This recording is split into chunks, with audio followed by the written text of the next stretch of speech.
നോമ്പായതുകൊണ്ട് ഈ രാത്രി ഫുള്ള് പണിയിലും നമ്മൾ പകല് ഫുള്ള് ഉറക്കമാണ്. പകല് ഫുള്ള് എന്ന് പറഞ്ഞാൽ ഒരു 2 മണി വരെയൊക്കെ ഞാൻ ഉറങ്ങുള്ളൂ. എണീറ്റ് കഴിഞ്ഞാൽ പിന്നെ വേറെ ഒന്നും ആലോചിക്കില്ല. നേരെ കുളി കഴിഞ്ഞ് നേരെ പള്ളിയിൽ പോകും. അവിടുന്ന് നിസ്കാരം കഴിഞ്ഞ് നേരെ ഖുർആൻ ഓതും. മാക്സിമം ഒരു ദിവസം 2 ജുസു ഒക്കെ തീർക്കാൻ നോക്കും. രാത്രി പണി ആയതുകൊണ്ട് നമ്മളധികം വെയിൽ കൊള്ളാത്തതുകൊണ്ട് പകലൊന്ന് വെയിൽ കൊള്ളുന്നത് നല്ലതാണ്. വിറ്റാമിൻ ഡിന്റെ പ്രശ്നം ഉണ്ടാവും. അപ്പോൾ നമുക്ക് മുന്നേ തന്നെ വെയിൽ കൊള്ളാൻ വന്നിരിക്കുന്ന ടീംസാണത്.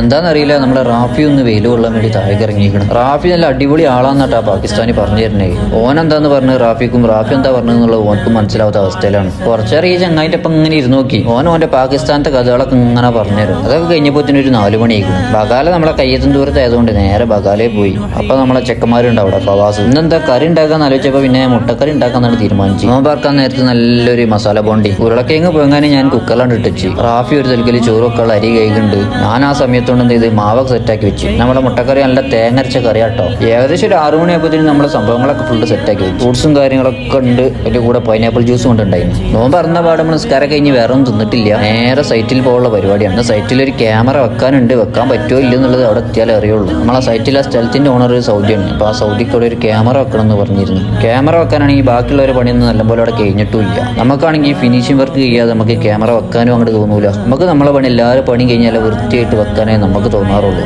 അതാണ് അതിന്റെ ഒരു ഇത്. സൈറ്റിലെത്തി അവിടുത്തെ കാര്യങ്ങളൊക്കെ സെറ്റാക്കിയപ്പോൾ ഇഷാബാൻ കൊടുത്തു. എന്തും നല്ല തണുത്ത കാറ്റാട്ടെ രാത്രി. ഇവിടെ വേറെ പണിക്കാർ നമ്മളെ കൂടുതലുണ്ട്. UP-കാരും പാകിസ്ഥാനികളൊക്കെ നമ്മളെ കൂടുതലുണ്ട്. അവർക്കൊക്കെ ഓരോതായിട്ടുള്ള പണി വേറെ ഉണ്ട് കേട്ടോ.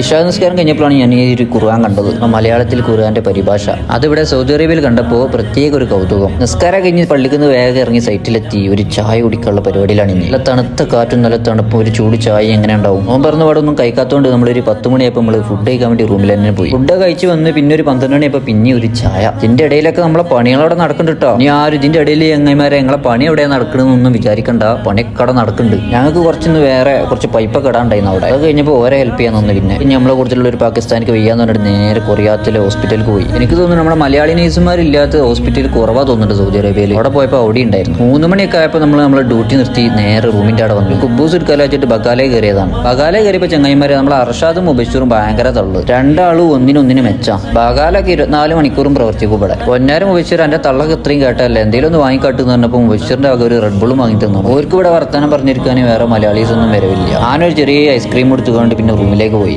ഓരോരുത്തരൊക്കെ ഇങ്ങനെ എണീക്കാൻ തുടങ്ങിയെന്ന് അവിടെ. നമ്മളെ റാഫി അത് ഓട്സ് ഒക്കെ ഉണ്ടാക്കണം അവിടെ. ഇത് ബംഗാളികൾക്ക് കുടിക്കാനുള്ള പാലാണ്. ഓർക്ക് നോമ്പിന് അത്താഴത്തിൽ പാല് മസ്റ്റ് ആണല്ലോ. തലമുറകളായിട്ട് അങ്ങനെയാണല്ലോ ബംഗ്ലാദേശിലുള്ളത്. ഒരു തലക്കല് റാഫി ഓട്സ് ഉണ്ടാക്കണ്, ഒരു തലക്കല് ബംഗാളികൾ പാല് തിളപ്പിക്കണം. എന്നേതായാലും ഇനിയിപ്പോൾ വേറെ പരിപാടി ഒന്നും ഇല്ല. അത്താഴം കഴിച്ചിട്ട് കിടന്നുറങ്ങണം. ഒരു 4 മണിയൊക്കെ ആയപ്പോൾ ഉള്ളതാണിത് 7 ഡിഗ്രിയിൽ അന്തം വിട്ട തണുപ്പ്. അപ്പോൾ നമ്മളെ വീഡിയോ ഒക്കെ ഇഷ്ടപ്പെടുന്നുണ്ടെങ്കിൽ ഒന്ന് ഫോളോ ചെയ്യുക, സപ്പോർട്ട് ചെയ്യുക.